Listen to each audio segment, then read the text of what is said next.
will do anything to protect our children.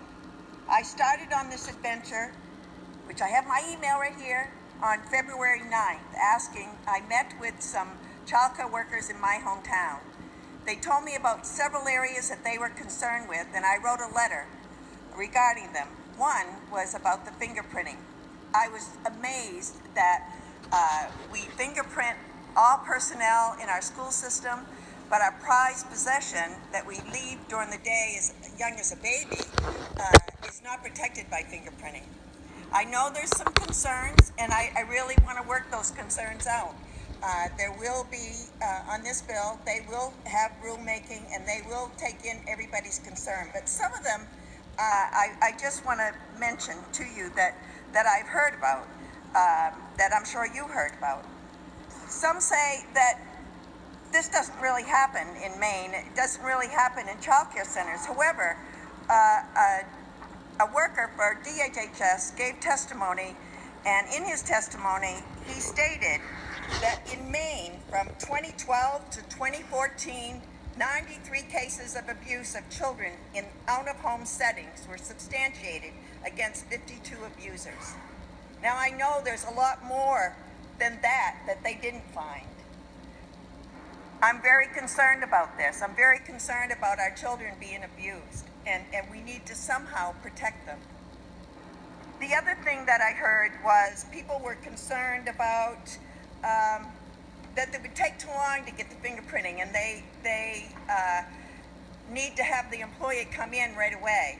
That was checked out with the Center for Law and Social Policy, and the remarks to them was the check does not have to prevent employment. The proposed rule would allow staff to work under supervision until the check has been cleared. The proposed rule about the time frame could read, we have heard from lead agencies that are concerned about not being able to meet the 45-day time frame. Lead agency must work together with the state in titles to minimum delay. After the FBI receives electronic copies of fingerprints, they typically turn around background checks results within 24 hours. There can be delays when the submitted fingerprint image quality is poor. Again, this will be discussed in rulemaking. I just want to end, and because I think you all know where I'm coming from regarding this area. A quote by Dr. Lori Post. While background checks are a useful tool in the identification of criminals, most persons who work in long-term care, daycares, school system, adoption agencies are not criminals. The quandary for employers and government, however, is identifying predators seeking to escape detection. Thank you, Mr. Speaker. This bill, having its two several readings, both the House and Senate, have been passed and engrossed in both the House and Senate, having been reported by the Committee on Engrossed Bills as being truly and strictly engrossed, is now the pleasure of the House that it be passed to be enacted. This being an emergency measure under the terms of the Constitution, the Chair recognizes Representative Burke. Representative O'Connor. Pose a question to the Chair. The Representative may proceed. Could you please tell me who will pay for this, and also, or if it will be the business, or if there's a fund for this, and is it a mandate? Thank you.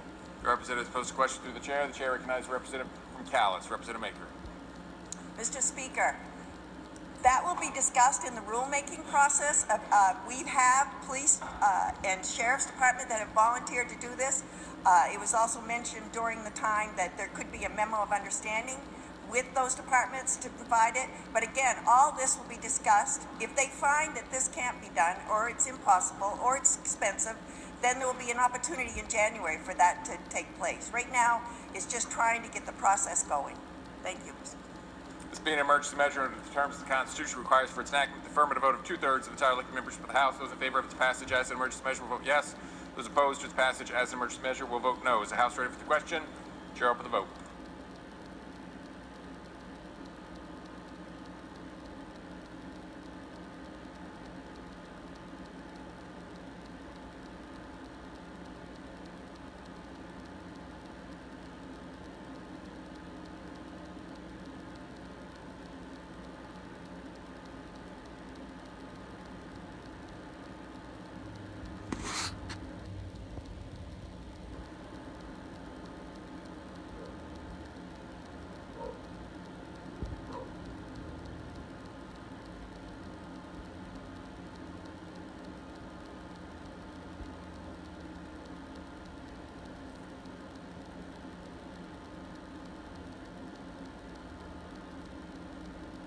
All now voted.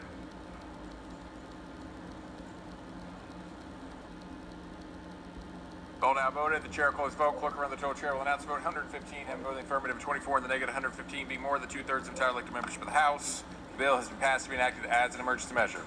Signed by the Speaker and sent to the Senate. Regular enactors. Committee on Gross Bill supports the following items. Item 10-3, Senate Paper 705, LD